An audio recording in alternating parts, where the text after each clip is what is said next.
Good evening and happy Halloween. I am the Autistic Chef, Leahy, and tonight I'm going to read you a classic tale of terror by Edgar Allen Poe. It's called The Raven. Once upon a midnight jury, while I pondered weak and weary over many a quaint and curious volume of forgotten lore, while I nodded, nearly napping, suddenly there came a tapping, as someone gently rapping at my chamber door. "'Tis some visitor," I muttered, tapping at my chamber door. Only this and nothing more. Distinctly I remember, it was in a bleak December. Each separate dying ember brought its ghost upon the floor. Eagerly I wished the morrow. Vainly I had sought to borrow from the book's surcease of sorrow for the lost Lenore, for the rare and radiant maiden whom the angels named Lenore, nameless here forevermore. And the silken, sad, uncertain rustling of each purple curtain thrilled me, filled me with fantastic terrors never felt before. So that now, to still the beating of my heart, I stood repeating, "'Tis some visitor entreating entrance at my chamber door. Some late visitor entreating entrance at my chamber door. This is it and nothing more." Presently my soul grew stronger, hesitating then no longer. "Sir," I said, or "Madam, truly your forgiveness I implored. But the fact is I was napping, and so gently you came rapping. So you came tapping at my chamber door. I scarce was sure I heard you. Here I opened wide the door. Darkness there and nothing more. Deep into the darkness peering, long I stood there wondering, fearing, doubting, dreaming dreams no mortal had ever dared dream before. But the silence wasn't broken, and the darkness gave no token. And the only word was spoken was the whispered word, "Lenore." Then I whispered into an echo, muttered back the word "Lenore." Merely this and nothing more. Back into the chamber turning, all my soul within me burning, soon I heard again a tapping, somewhat louder than before. "Surely," said I, "surely there's something in my window lattice. Let me see then what where thereat is, and this mystery explore. Let my heart be still a moment, and this mystery explore. 'Tis the wind and nothing more." Open here I found the shutter, and with many a flirt and flutter, intercept the stately raven in this of stately days of yore.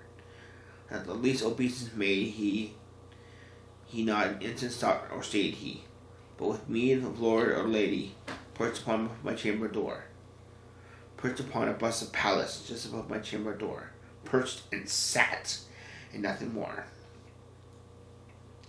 Then this ebony bird beguiling my sad face into smiling, fancying and smiling, by the grave and stern decorum of the countenance it wore.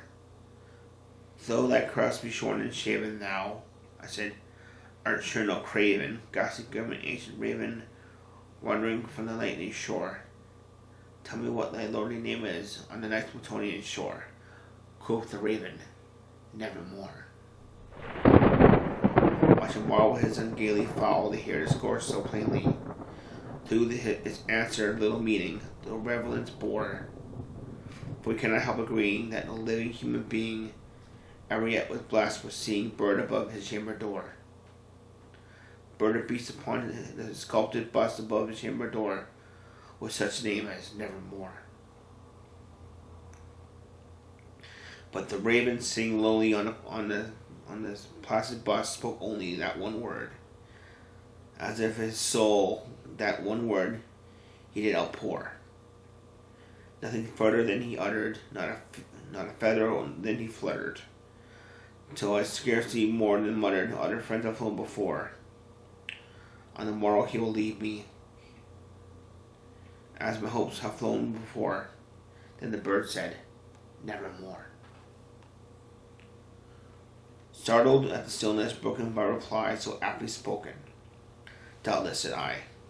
What others is only stock and store, caught from one happy master, whom unmerciful disaster followed fast and followed faster, till his songs one burden bore, till the dirges of his hope that melancholy burden bore of never, nevermore. But the raven still beguiling all my sad longing and smiling, straight I wheeled a cushioned seat in front of bird and busted door.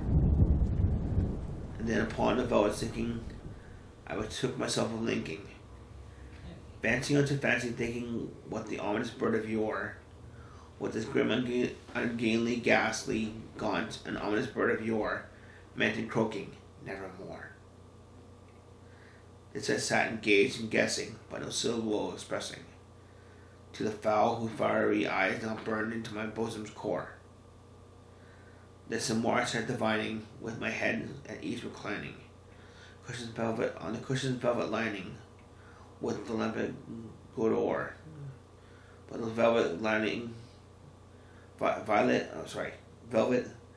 lining with the lamplight glowing o'er, she shall press nevermore. Then methought air grew denser, perfumed from some unseen censer, swung by angels, whose falls tinkled on the tufted floor. Wretch, I cried, thy God hath lent thee, by the angels thee hath sent me, respite, and thy pity from the memories of Lenore. Quaff these kind repent thee, and forget this lost Lenore. Quoth the raven, nevermore. Prophet, I said, thing of evil, prophet still a bird or devil, whether tempest sent or whether tempest tossed thee here ashore.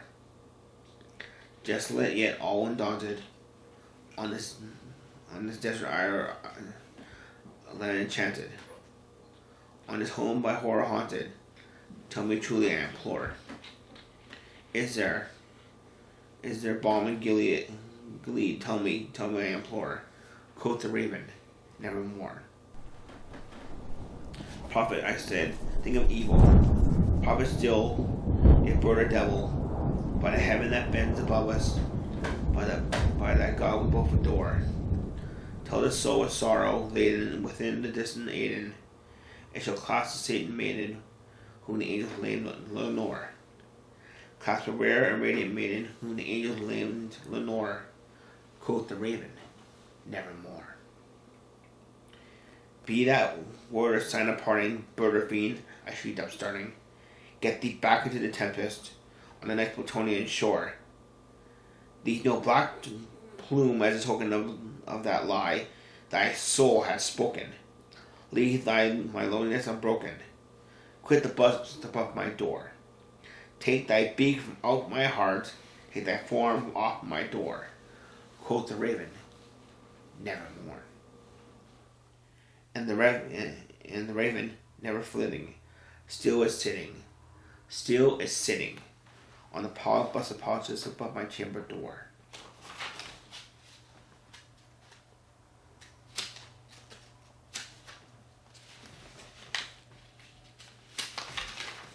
And his eyes have all the seeming of a demon's at his dreaming, and the lamplight overstream throws his shadow on the floor, and my soul from out that shadow that lies floating on the floor shall be lifted nevermore. Thank you for watching. Happy Halloween. Good night.